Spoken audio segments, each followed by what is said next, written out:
There are actors we've never seen young. Leslie Nielsen and Maggie Smith come to mind, or Christoph Waltz as a more recent example. French actor Jean Reno is among them, somehow managing to succeed in Hollywood when he was almost 50 years old. And back then, pretty much everyone recognized those bulging eyes and hooked nose immediately. Today, let's figure out how Reno actually pulled it off in Hollywood. Which truly legendary role did he miss? What made him a star back home in France? And why did Reno turn down Quentin Tarantino in 2000s? You're watching Hollywood Lore, let's go. One of the most famous French actors, Jean Reno, isn't actually French at all, but Spanish. The actor's real name is Juan Moreno y Herrera Jimenez. Some form of Elvish. I can't read it. His family fled Franco's regime and eventually settled in France. So in order to become a French citizen, the actor had to serve in the French army. Reno says he wanted to be an actor since childhood, and after military service in the 70s, he began to fulfill this dream. And not that the actor really succeeded at first. He played in tiny films for $100, and his theater company wasn't leading anywhere. To avoid sleeping on a park bench under the glow of the Eiffel Tower, Reno had to sell records in a music store and drive a cab. Eventually, some kind people hinted that Juan Moreno y Herrera Jimenez sounded super cool.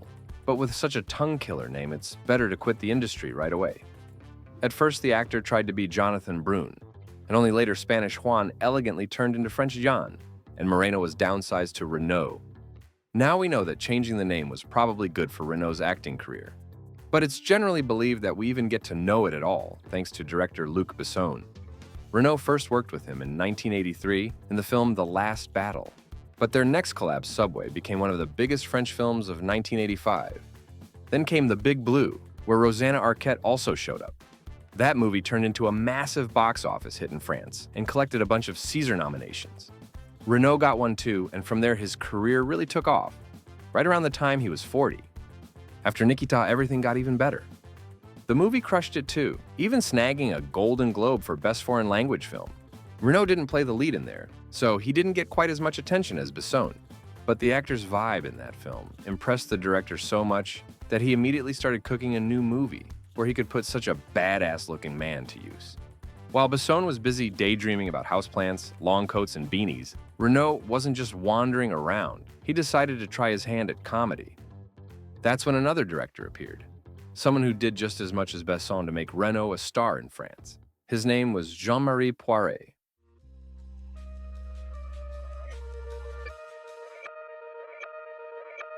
In the late 80s, Jean-Marie Poiret was working with Christian Clavier on a project called Operation Corned Beef.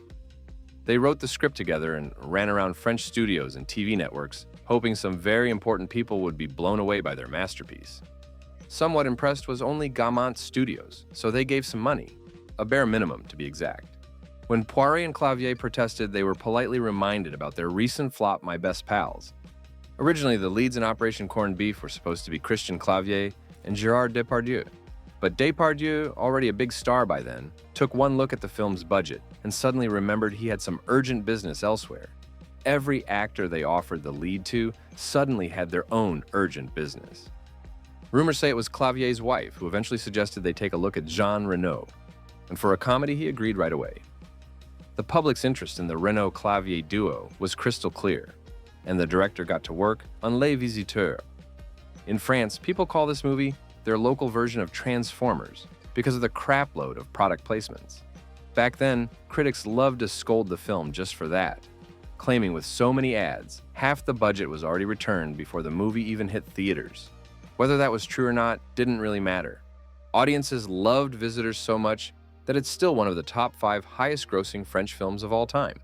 On a budget of 10 million, it made nearly 100, with 78 of that just in France. In the US, the movie made less than $1 million, though. For that, some blame director Mel Brooks, the guy behind Spaceballs and Robin Hood Men in Tights. Brooks was in charge of the Visitors' American release and decided to give it his own touch, which basically meant turning a French night comedy into a parody by rewriting all the dialogues. When Jean-Marie Poiret saw this, he nearly had a stroke and demanded to undo everything. Miramax fired Brooks and ordered a completely new dub. All that drama took 3 years, so The Visitors finally hit American theaters in 1996, and Mel Brooks walked away with $500,000 for his talented work. After so many hits, every studio in France was dying to cast Jean Reno in just about everything. But that's when Luc Besson showed up with his already written magnum opus.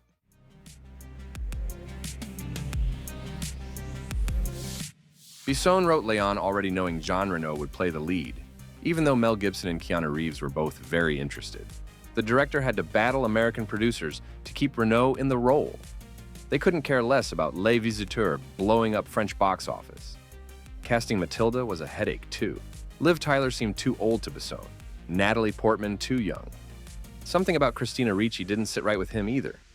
Besson auditioned around 2,000 girls before coming full circle and getting back to Portman. Reno says that during filming, he usually prefers not to bother anyone with his talented ideas and highly important pieces of advice. He just memorizes his lines and does his job without any unnecessary improvisations. It seems for Léon Reno made an exception and suggested his character to be, let's say, mentally slower. Reno saw Léon as a 10-year-old boy who had a platonic crush on a girl. And the actor was right.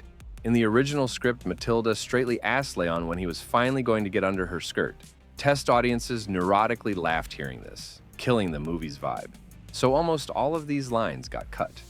A few survived in the European version, but even there, the sexual tension was toned down. Léon had a modest $16 million budget and made 46 at the box office, with 19 of those from the US. Not exactly a blockbuster, but the movie quickly gained cult status and eventually became a fan favorite. Most importantly, it finally got Hollywood to notice the actor when he was already 46. And at first, things really were looking good for Reno. After Léon, he landed a role in Lawrence Kasdan's French Kiss alongside Meg Ryan. Like most of Ryan's rom-coms from that era, it was a hit, making $102 million on a budget of $40. Then came 1996, when Reno scored 2 box office wins at once, one in the US, one back home in France. Mission Impossible hit American theaters, with Reno playing a slick-as-hell supporting role, and the movie collected nearly $500 million. Meanwhile in France, the adventure film Jaguar, with the actor in the lead, was released. It didn't match the financial success of The Visitors, but still did decent numbers at the domestic box office. After this double win, things were also fine, but now with a bunch of nuances, and we all know where that road can lead. First, The Visitors sequel didn't live up to the studio's expectations. Not that those expectations made a ton of sense, though. For starters, almost 3 times more money was thrown into the sequel compared to the original, which already says something about the studio's financial genius. Second, they changed the actress who played the main female role, which didn't exactly make the audience happy. The film got panned for not living up to the original. And yeah, in a way that's fair. This time, Christian Clavier carried the whole movie on his back, playing 4 different characters. Meanwhile, Jean Reno got turned into furniture. A nice one, but still. Some viewers weren't thrilled about that, though others thought the sequel was better because of Clavier's killer performance. Either way, the movie still did well, making around $70 million on a budget of $25. But high expectations did their thing, and the third part got shelved.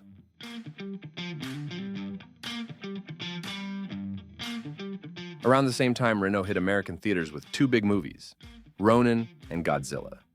Ronin flopped at the box office without a chance, and not even its ridiculously good cast could save it. Godzilla, on the other hand, was a much more curious beast. A lot of people now know that Jean Reno turned down the role of Agent Smith in The Matrix to do Godzilla. Yep, the Wachowskis really wanted him for that part, and only went to Hugo Weaving after Reno refused.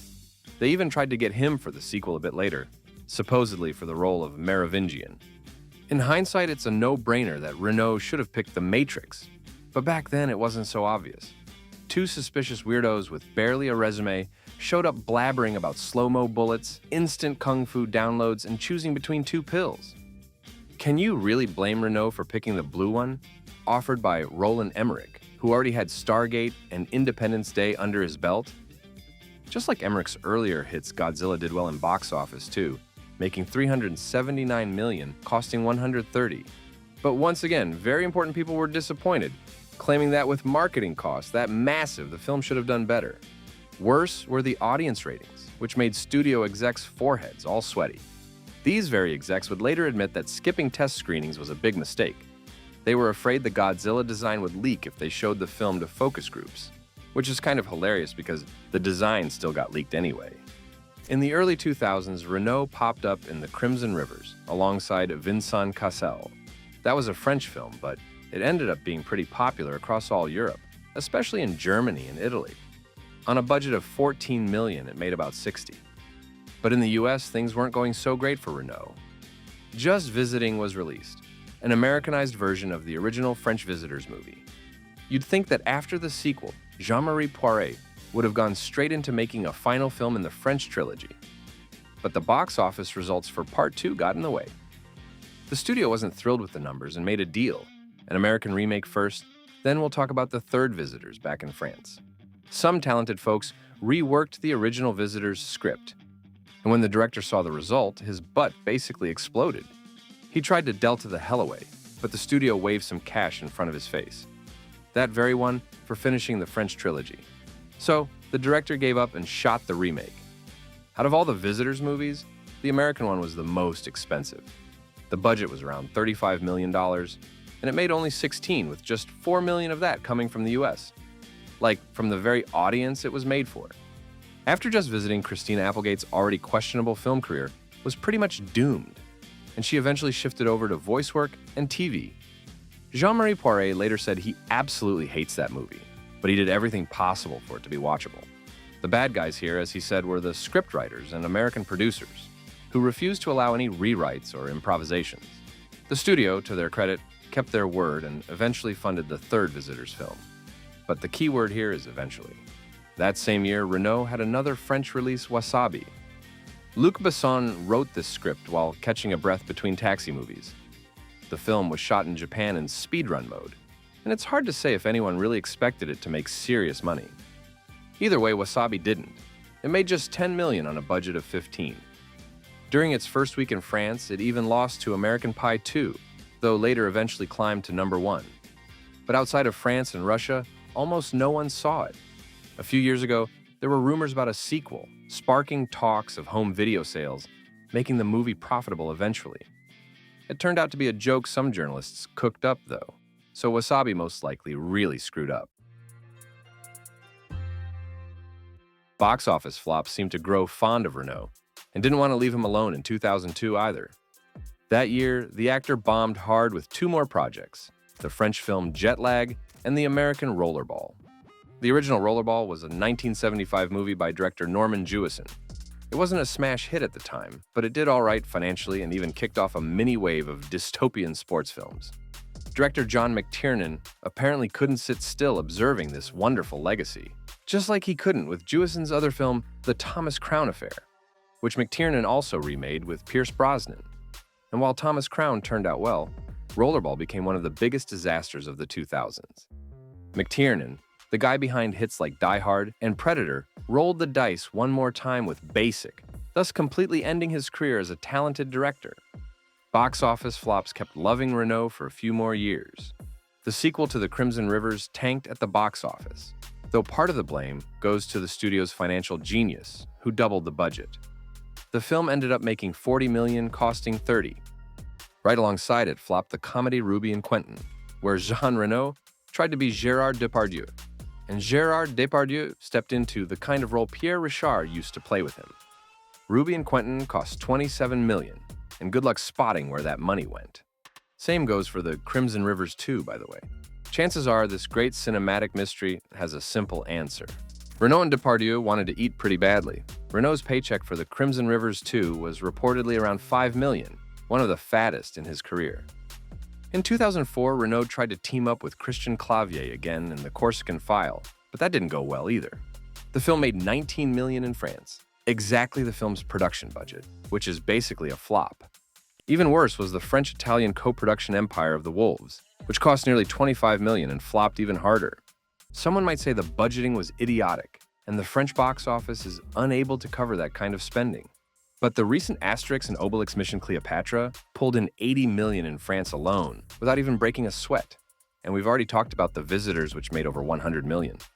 Another flop was The Tiger and the Snow by Roberto Benigni, despite its huge and loud premiere. Smelling trouble in the air, Reno started hunting for new projects in Hollywood and found 3, and one of them could actually save him. The first project was The Pink Panther, in which Jackie Chan refused to participate, and Reno was cast in his place. Then came Flyboys, a proud nominee for the ugliest box office bomb of that year. Not even James Franco getting an actual pilot's license for the role could save the poor thing. It cost $60 million and only made 13. The Pink Panther had it way better, but still could barely make its budget back. It did all right in home video sales, though, just enough to justify a sequel a few years later, which peacefully died. And the third American project Reno did in 2006 was the Da Vinci Code, based on Dan Brown's novel, a book that made conspiracy nerds wander around with huge boners at the time. So, no surprise, the Da Vinci Code crushed it at the box office, making $760 million on a budget of $125. That was the only undeniable financial win in Reno's filmography during that era. But one hit wasn't enough to keep his career afloat. Plus, most of the glory went to Tom Hanks. Not that he cared about it much either way, having such a role model career. So Reno started popping up in American films, not in supporting roles, but in basically almost unnoticeable ones, like Blink and It's Gone. It's gone. It's all gone. And most of those movies flopped. Take Alex Cross, for example. That one not only bombed, but also finished off the career of once talented Matthew Fox. One exception was the comedy Couples Retreat. It did okay, but you need a telescope to spot Reno in there. The actor mostly took lead roles in French films, which barely cost a basket of beans, and these gems still managed to flop. By the time the 2010s came, Reno's usual paycheck had dropped from a standard $2 to $4 million to around $500,000. Back in the late 2000s, the actor actually had a shot at joining a major movie, Inglourious Bastards. Quentin Tarantino wanted Reno for the role of the French farmer in the film's opening scene, but the actor turned it down. He said he adored Tarantino and would love to work with him, just not on that movie. The subject matter was too painful for the actor, which is totally understandable considering his family abandoned Spain because of Franco's regime. The last big-budget films with Reno came out in 2016. These were The Promise and the long-awaited third installment of the French Visitors series, which finally got some cash from the studio. The Promise cost a monstrous $90 million and made just 16. But the filmmakers swore money was never the goal, and everything had gone exactly according to their genius plan. As for the third Visitors, Gaumont definitely had higher hopes. They threw 25 million euros at the creators, but overlooked one little detail. It had been 18 years since the second film dropped. It meant somehow every single person involved seemed less fresh all of the sudden. Director Jean-Marie Poiret had actually left the industry years earlier and only returned to shoot the third Visitors at the age of 70. Because the cast was so much older, they had to rewrite the script. The quality of this one ended up being so good that the third film scored the worst reviews and audience ratings in the whole series. The film also flopped at the box office, barely earning $20 million on a budget of $25. Reno is now 76, and at this point, a major career breakthrough seems unlikely. Maybe if the actor had made it to Hollywood before he was 46, his career would have become even more successful. But that doesn't mean it was bad.